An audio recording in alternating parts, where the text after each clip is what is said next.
You ask Tiger to calculate. This deals with linear inequalities with one unknown.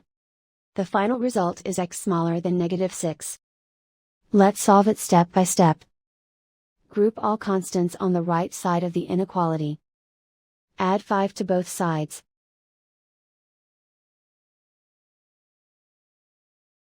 Simplify the arithmetic.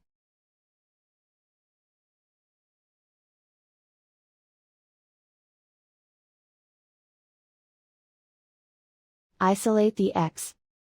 Divide both sides by 4.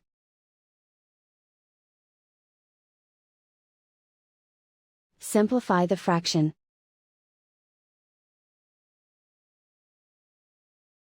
Find the greatest common factor of the numerator and denominator.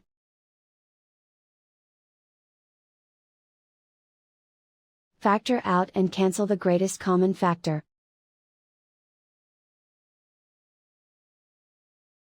Plot the solution on a coordinate grid. And so the final result is x smaller than -6.